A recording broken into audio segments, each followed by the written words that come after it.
নমস্কাৰ প্ৰিয় বন্ধু বান্ধৱীসকল মৃত্যুৰ পাছত আত্মাৰ কি হয় মৃত্যুৰ সময়ত শৰীৰৰ পৰা আত্মা কেনেকৈ বাহিৰ হৈ যায় মৃত আত্মাই শৰীৰৰ মৃত্যুৰ পাছত 11 দিন কিয় আত্মীয়ৰ সৈতে কটায় আৰু জীৱিত আত্মীয়সকলে কিয় সেই আত্মাৰ একো কথা শুনা নাপায় আৰু দেখা নাপায় মৃত্যু হোৱা 11 দিনৰ পাছলৈকে মৃত আত্মাই জীৱিত আত্মীয়ৰ লগত কি কৰে আৰু কেনেকৈ থাকে মৃত আত্মাৰ কৰুণ বিননি জীবিত আত্মীয় কিয় শুনা নাপায় এনেবোৰ কথাই হয়তো কেতিয়াবা নহয় কেতিয়াবা আপোনাৰ মনতো চিন্তাৰ বিষয় হৈ পৰে আপুনি মই সকলোৱেই এদিন মৃত্যু হম আমাৰ মৃত্যুৰ পাছত আত্মাই কি কৰিব বা আমাৰ মৃত্যুৰ পাছত আমি কি কৰিম এতিয়া যেনেকৈ সকলোকে চিনি পাওঁ দেখা পাওঁ তেতিয়া বাৰু আমি জীবিত অৱস্থাত থকাৰ দৰে সকলো কথা জানিমনে আজিৰ ভিডিঅ'ৰ জৰিয়তে এই সকলোবোৰ কথাই জানিব পাৰিব আজিৰ ভিডিঅ'ত আমি আপোনাক জনাম এজন মানুহৰ মৃত্যুৰ পাছত আত্মাৰ কি হয় কেনেকৈ মৃত্যুৰ সময়ত আত্মা শৰীৰৰ পৰা আঁতৰি যায় মৃত আত্মাই 11 দিনলৈকে কিয় নিজৰ আত্মীয় কুটুম্বৰ লগত থাকে পুণ্য আত্মাই পৰলোকত কেনেকৈ থাকে আৰু পাপী আত্মাই পৰলোকত কি কি কামৰ যোগেদি পুণ্য অৰ্জন কৰি পাপৰ প্ৰায়শ্চিত্ত গ্ৰহণ কৰিব পাৰে সেয়েহে আজিৰ ভিডিঅ'টো যদি আপুনি সম্পূৰ্ণকৈ চাই তেনে মৃত্যুৰ পাছত মানুহৰ কি হয় কেনেকৈ জীৱিত অৱস্থাত কৰা কৰ্মৰ ফল ভোগ কৰিব লাগে কথাসমূহ জানি নিশ্চয় উপকৃত হ'ব পাৰিব শাস্ত্ৰই কৈছে আত্মাৰ মৰণ নাই শৰীৰ আৰু আত্মাৰ মিলনেই হৈছে জীৱন যেতিয়া শৰীৰৰ পৰা আত্মা আঁতৰি যায় তেতিয়াই সেই শৰীৰৰ মৃত্যু হয় কিন্তু আত্মা অবিনশ্বৰ অবিনাশী আত্মাক জৰা মৃত্যু ৰোগ ব্যাধিয়ে একো অনিষ্ট সাধন কৰিব নোৱাৰে জীৱিত কালত অৰ্থাৎ শৰীৰ আৰু আত্মাৰ সংযোগ হৈ থকাৰ সময়ত পাপ পুণ্যৰ যি কৰ্ম কৰে সেই কৰ্মৰ অধিকাৰী হয় আত্মা আৰু সেই কৰ্মৰ ফল ভুগিব লাগে আত্মাই গৰুৰ পুৰাণ মতে আত্মা হৈছে এক শক্তি যাৰ আকাৰ আৰু শৰীৰ নাই যাৰ বাবে আত্মাক দেখা পোৱা নাযায় আৰু স্পৰ্শ কৰিব পৰা নাযায় জীৱিত অৱস্থাত কৰা পুণ্য কৰ্মৰ ফলত আত্মাৰ চিৰমুক্তি হয় সেই আত্মা পৰমাত্মাৰ লগত মিলি যাব পাৰে পৰম আত্মা হৈছে বিশ্বব্ৰহ্মাণ্ডৰ এক আচৰিত শক্তি যাৰ দ্বাৰা এই বিশ্বব্ৰহ্মাণ্ড পৰিচালিত হয় সেয়াই হৈছে পৰম ব্ৰহ্ম ভগৱান সেয়েহে শাস্ত্ৰমতে জীৱৰ শৰীৰত এক আত্মা থাকে আৰু জীৱৰ শৰীৰত থকা আত্মাক সদায় ভগৱান জ্ঞান কৰিব পাৰিলে পুণ্য হয় আত্মা হৈছে পৰম আত্মাৰ পৰম ব্ৰহ্মৰ সৃষ্টি সৎকৰ্মৰ জৰিয়তে শক্তি সৃষ্টি কৰিব পাৰে আত্মাই সেই শক্তিৰ বলত আত্মাই পৰম ব্ৰহ্মৰ লগত মিলি যাব পাৰে প্ৰিয় বন্ধু বান্ধৱীসকল তেনে জানো আহক আত্মা কি মৃত্যুৰ সময়ত কেনেকৈ শৰীৰৰ পৰা আত্মা আঁতৰি যায় আৰু মৃত্যুৰ পাছত 11 দিনলৈকে আত্মাই নিজৰ আত্মীয় কুটুম্বৰ লগত কি কি কাম কৰে 11 দিনৰ পাছত কি হয় পুণ্য আত্মা কেনেকৈ যায় পুণ্য আত্মাই কি ফল লাভ কৰিব পাৰে আৰু শেষত আত্মাৰ মুক্তি কেনেকৈ হয় আৰু পাপী আত্মাই কেনেকৈ শাস্তি ভোগ কৰিব লগা হয় কথাসমূহ কোৱাৰ আগতেই আপোনাক এটি সৰু অনুৰোধ জনাওঁ ভিডিঅ'টো যদি ভাল পায় তেনে এটা লাইক কৰাৰ লগতে কমেণ্ট বক্সত জয় শ্ৰীকৃষ্ণ বুলি লিখিবলৈ কেতিয়াও নাপাহৰিব আৰু যদি আমাৰ চেনেললৈ প্ৰথম আহিছে তেনে চেনেলটো ছাবস্ক্ৰাইব কৰাৰ লগতে অন্য 10 জনে উপকৃত হোৱাকৈ ভিডিঅ'টো শ্বেয়াৰ কৰিবলৈ অনুৰোধ জনালোঁ গৰুৰ পুৰাণত ভগৱান বিষ্ণুৱে গৰুড়ক জীৱৰ মৃত্যু জন্মৰ ৰহস্য আৰু মৃত্যুৰ পাছত হ'বলগীয়া ৰহস্যৰ বিষয়ে বৰ্ণনা কৰিছে গৰুৰ পুৰাণ অনুসৰি এজন ব্যক্তিৰ যেতিয়া মৃত্যু হয় মৃত্যুৰ সময়ত দুজন যমদূত তেওঁৰ ওচৰত উপস্থিত হয়হি মৃত্যুৰ এঘণ্টাৰ পূৰ্বে তেওঁ জীৱনত কৰা সকলো পাপ কৰ্মৰ বা পুণ্য কৰ্মৰ পৰ্যবেক্ষণ কৰোৱায় তেওঁ জীৱনত যি যি ভাল বেয়া কৰ্ম কৰে সেই সকলোবোৰ তেওঁৰ চকুৰ আগত পুনৰ দৃশ্যমান হয় সেয়েহে মৃত্যুৰ কিছু সময়ৰ আগত মৃত্যুৰ সমস্যাত ভুগি থকা ব্যক্তিয়ে পূৰ্বতে কৰা কৰ্মৰ অনুশোচনা কৰি চকুলো নিগৰায় অৱশ্যে ভাল কাম কৰা ব্যক্তিসকলে সেই দৃশ্য দেখি অকলে অকলে উৎফুল্লিত হৈ আনন্দত হাঁহি মাৰে ইয়াৰ পাছত সেই ব্যক্তিৰ শৰীৰৰ পৰা আত্মাক আঁতৰ কৰিবলৈ যমদূতে নানান কৌশল ব্যৱহাৰ কৰে শাস্ত্ৰ অনুসৰি শৰীৰৰ পৰা আত্মাক পৃথক কৰাৰ কাৰ্য অতি যন্ত্ৰণাদায়ক পুণ্য আত্মাই সোনকালে পৃথক হ'ব পাৰে সেয়েহে যিসকলে জীৱিত অৱস্থাত পুণ্য কাম কৰে তেওঁলোকৰ যন্ত্ৰণা কম হয় আৰু তেওঁলোকে সোনকালে মৃত্যুৰ শয্যা ত্যাগ কৰি শৰীৰৰ পৰা আত্মা ওলাই যায়। আপুনি হয়তো দেখিছে কোনো লোকে পৰিয়েই মৃত্যুবৰণ হয়। কথা কৈ থাকোঁতেই তেওঁলোকৰ প্ৰাণবায়ু ওলাই যায়। কিন্তু যিসকলৰ আত্মা শুদ্ধ নহয় বা জীৱিত থকাৰ সময়ত তেওঁলোকে কৰ্ম বেয়া কৰিছিল, তেওঁলোকে অধিক যান্ত্ৰণা সহিব লগা হয় মৃত্যুৰ সময়ত। তেওঁলোকৰ আত্মাই শৰীৰ এৰি যাব নিবিচাৰে। এনে নিষ্কৰ্ম কৰা লোকে মৃত্যুৰ শয্যাত শৰীৰৰ সেই যমদূতে আঘাতৰ পাছত আঘাত দিয়ায়। তথাপিও তেওঁলোকে নিজৰ শৰীৰ ত্যাগ কৰিব নিবিচাৰে। সেয়েহে বহু লোকে মৃত্যুৰ শয্যাত কেইবাদিনো পৰি থাকে আৰু নানান যান্ত্ৰণা সহি চিৎকাৰ কৰি ফুৰিব লগা হয়। শাস্ত্ৰ অনুসৰি মৃত্যুৰ শয্যাত পৰি থকা আত্মাক যমদূতে পিত্ত, বায়ু, কফ ৰোগৰ জৰিয়তে নানান শাস্তি দিয়ে আৰু তেওঁলোকে শৰীৰ এৰিবলৈ বাধ্য হয়। আপুনি হয়তো দেখিছে বহু লোকৰ মৃত্যুৰ অন্তিম মুহূৰ্তত কণ্ঠনলীত শব্দ হয়। স্থানীয় ভাষাত সেয়াই হৈছে কফ।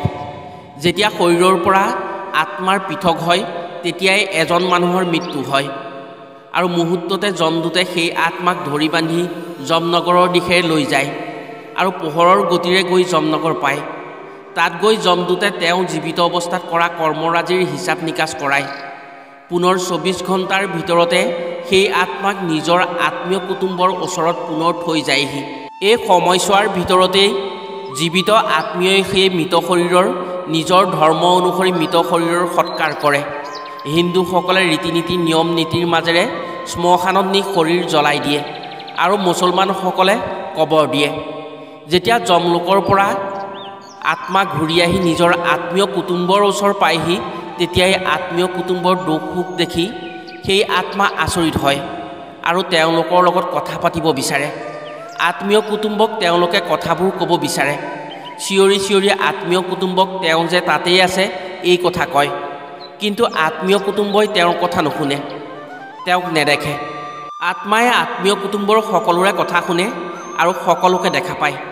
কিন্তু আত্মীয় কুটুম্বই সেই মৃত ব্যক্তিৰ আত্মাক দেখা নাপায় আৰু কথা নুশুনে। এনেকৈ আত্মাই 10 দিনলৈকে নিজৰ আত্মীয় কুটুম্বৰ লগতে ঘৰতে থাকে। জীৱিত আত্মীয় কুটুম্বৰ দুখ দুৰ্দশা দেখি ভাগৰি পৰে। সেয়েহে নিয়ম অনুসৰি 10 দিনলৈকে মৃতকৰ ঘৰত জীৱিত আত্মাসকলে খুব সাৱধানে ব্ৰত কৰি মৃতকৰ আত্মাৰ শান্তিৰ বাবে বিধি অনুসৰি পিণ্ড দিয়াৰ ব্যৱস্থা কৰে। যেতিয়া 10 দিনলৈকে দশপিণ্ড মৃত আত্মাৰ সন্তুষ্টিৰ বাবে দিয়া হয়, শাস্ত্ৰ অনুসৰি দশপিণ্ড দিয়াৰ পাছত মৃত আত্মাই নিজৰ ইচ্ছাৰে গতি কৰিব পাৰে আৰু ইচ্ছা অনুসৰি চলিব পাৰে। যেতিয়া নিয়ম বিধি অনুসৰি দশপিণ্ড দিয়াৰ পাছত সামাজিক নীতি নিয়ম অনুসৰি কৰ্ম কৰা হয়, 11 দিনত পুনৰ যমদূতে সেই আত্মাক লৈ যায়। ইয়াৰ পাছত কৰ্ম অনুসৰি আত্মাই কষ্ট ভুগিব লাগে। জানি আচৰিত হ'ব যে আমি জীৱিত অৱস্থাত কৰা প্ৰতিটো বেয়া ভাল কৰ্মৰ শাস্তি হয় মৃত আত্মাৰ। আপুনি মই জীৱনত যি যি কৰ্ম কৰোঁ তাৰ প্ৰতিটো কামৰ হিচাপ হয় তাত। যেতিয়া পুনৰ 11 নম্বৰ দিনত যমলোকলৈ মৃত আত্মাক লৈ যোৱা হয়, সন্মুখত 3টা পথ দেখা পায়। কোনটো পথেৰে আত্মা যমলোকলৈ যাব তাৰ বাছনি কৰ্মৰ ওপৰত নিৰ্ণয় হয়। সেই পথত এখন বৈতৰণী নদী পাৰ হ'ব লাগে। এই নদী বৰ আচৰিত। যদি জীৱিত কালত ভাল কৰ্ম কৰে বা পুণ্য কাম কৰা হয়, তেনে এই বৈতৰণী নদী পাৰ হোৱাত বিশেষ বাধা নাথাকে। শাস্ত্ৰ অনুসৰি এই নদী পাৰ হওঁতে 28 দিন সময় লাগে। যদি জীৱিত অৱস্থাত পুণ্য কাম কৰে, তেনে এই নদী পাৰ হোৱা পানীত শীত তাপ নিৰন্তিত হয়। পাৰ হোৱাত কোনো অসুবিধা নহয়। যদি জীৱিত অৱস্থাত বেয়া কাম আৰু পাপ কৰ্ম কৰা হয়, তেনে এই বৈতৰণী নদী পাৰ হওঁতে ভীষণ যান্ত্ৰণা ভোগ কৰিব লাগে। সেই পানী উত্তপ্ত হয় আৰু তেজৰ হয়। তাত বিভিন্ন বিষাক্ত সাপ, পোক পৰুৱা আৰু কুম্ভীৰ ঘৰিয়াল আদি থাকে। সেইবোৰৰ আক্ৰমণত আত্মাৰ যান্ত্ৰণা অধিক হয়। মাজে মাজে আত্মা যান্ত্ৰণাত মূৰ্ছিত হৈ পৰে। যমদূতে তেতিয়া ডিঙিত ৰছী লগাই চোঁচৰাই নিয়ে। এই বৈতৰণী নদী পাৰ হোৱাৰ পাছত আত্মাই সেই 3টা পথৰ সন্মুখীন হয়, যিকেইটা পথত কৰ্মৰ শাস্তি হয়। যিজন মানুহে জীৱিত অৱস্থাত পাপ পুণ্য বিচাৰ নকৰি বেয়া ভাল নিচিনি যধে মধে বেয়া কাম কৰে, তেওঁৰ যাত্ৰা হয় নৰকলৈ, য'ত নানান যান্ত্ৰণা ভোগ কৰে পাপী আত্মাই। এই নৰকৰো বিভিন্ন ভাগ আছে। পাপ অনুসৰি শাস্তি বেলেগ বেলেগ হয়। গৰুৰ পুৰাণ মতে যিজনে জীৱ হত্যা কৰি মাংস ভক্ষণ কৰে, যধে মধে হত্যা কৰি জীৱক নষ্ট কৰে, সেই ব্যক্তিয়ে কুন্দি নামৰ নৰকত শাস্তি ভোগ কৰিব লাগে। সেই নৰকত গৰম পানীত ডুবাই গৰম লোহাৰেৰে চাপ দিয়া হয়। ইয়াৰ উপৰিও বিষাক্ত সাপৰ দ্বাৰা দংশন কৰাই যান্ত্ৰনাৰ প্ৰকোপ বঢ়োৱা হয়। যিসকল ব্যক্তিয়ে আনৰ সা সম্পত্তিৰ ওপৰত লোভ কৰে, চলে বলে কৌশলেৰে আনৰ সম্পত্তি আত্মসাৎ কৰি নিজৰ কৰে, তেওঁ নিজৰ স্বাৰ্থৰ বাবে আনক অনিষ্ট কৰে, তেনে ব্যক্তিৰ আত্মাক গৰুৰ পুৰাণ অনুসৰি জোঙা অস্ত্ৰৰে শৰীৰত খুচি সানি যান্ত্ৰনা দিয়া হয়। আনৰ উপাৰ্জনেৰে খাই বৈ যি শক্তি বল তেজ হয় শৰীৰত, সেই বল শক্তি তেজ জোঙা অস্ত্ৰৰে খুচি সানি বাহিৰ কৰা হয়। অনাহাৰ অনিদ্ৰাৰে ৰখা হয়, নিজৰ অংগ কাটি নিজকে ভক্ষণ কৰোৱা হয়। এনে দোষৰ শাস্তি যান্ত্ৰনামূলক হয়। এই শাস্তি যেতিয়া সহিব নোৱাৰি মূৰ্ছিত হয়, সেই পাপী আত্মাক ওখ ঠাইৰ পৰা পেলাই দিয়া হয়। যি পতিপত্নীয়ে নিজৰ স্বামী স্ত্ৰীৰ সম্পৰ্ক বিশ্বাস নাৰাখি নিজৰ স্বামী বা স্ত্ৰী থকাৰ স্বত্বেও পৰপুৰুষ পৰস্ত্ৰীৰ লগত অবৈধ সম্পৰ্ক ৰাখে, তেনে পাপী আত্মাক সেই নৰকত ৰছীৰে আতি আতি বান্ধি গুপ্তাংগ কাটি নানান যান্ত্ৰনা দিয়া হয়। যেতিয়ালৈকে মূৰ্ছিত হৈ নাযায় তেতিয়ালৈকে এনে শাস্তি দি নিজৰ চৰিতাৰ্থৰ অনুশোচনা কৰায়। এনে প্ৰতি পত্নীৰ যান্ত্ৰনা অত্যন্ত বেছি হয় গৰুৰ পুৰাণৰ মতে। গৰুৰ পুৰাণ অনুসৰি ব্ৰহ্ম হত্যা, গো হত্যা, নাৰী হত্যা, বিশ্বাসঘাতক, ধাৰলৈ টকানি ঘূৰাই নিদিয়া আদি পাপক মহাপাপ বুলি কোৱা হয়। এনে পাপৰ বাবে নৰকত তপত তেলত অৰ্থাৎ গৰম তেলত শাস্তি ভুগিব লগা হয়। আনহাতে যিসকলে জীৱিত কালত অন্যায় অধৰ্ম নকৰি নিজৰ উপাৰ্জনেৰে সমাজৰ দহৰ হিতৰ কাম সাধন কৰি ভগৱানৰ গুণানুকীৰ্তন কৰি সমাজলৈ এক নতুন বাৰ্তা দিয়ে বা সমাজৰ উন্নতিৰ বাবে নিজৰ স্বাৰ্থ ত্যাগ কৰি সকলো জীৱক সমদৃষ্টিৰে চাই কোনো জীৱক অপমান নকৰি বা অপকাৰ নকৰে, তেনে আত্মাই সদায় পুণ্য অৰ্জন কৰে আৰু স্বৰ্গত স্থান পায়। গৰুৰ পুৰাণ অনুসৰি এই আত্মাই নিজৰ পুণ্যৰ বলত পৰমাত্মাৰ সান্নিধ্য লাভ কৰি মহাপুণ্য লোৱাৰ সুযোগ পায়। ফলত বিষয়ী জঞ্জাল যান্ত্ৰনাৰ পৰা সম্পূৰ্ণৰূপে মুক্তি পায়। প্ৰিয় বন্ধু বান্ধৱীসকল, এইসমূহ কথা আমি কোৱা কথা নহয়, এয়া গৰুৰ পুৰাণত সম্পূৰ্ণ উল্লেখ থকা কথাহে। গৰুৰ পুৰাণত ভগৱান বিষ্ণুৱে গৰুৰ পক্ষীক এইসমূহ জ্ঞান দিছিল।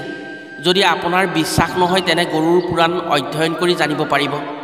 সেয়েহে জীৱিত কালত কোনো পাপ কৰ্ম কৰিব নালাগে। যি কৰ্ম কৰা হয় সেয়া ভাবি চিন্তিহে কৰিব লাগে আৰু নিজৰ কৰ্মৰ জৰিয়তে পুণ্য অৰ্জন কৰিবলৈ চেষ্টা কৰিব লাগে। আশা কৰিছোঁ আজিৰ ভিডিঅ'ৰ জৰিয়তে কিবা নহয় কিবা কথা নিশ্চয় শিকিব পাৰিছে। আজিলৈ ভিডিঅ'টো ইমানতে সামৰিছোঁ। পুনৰ অন্য এটি ভিডিঅ'ৰ জৰিয়তে লগ পোৱাৰ প্ৰতিশ্ৰুতিৰে আজিলৈ আহোঁ। সকলো ভালে থাকক, সুস্থ থাকক। ধন্যবাদ।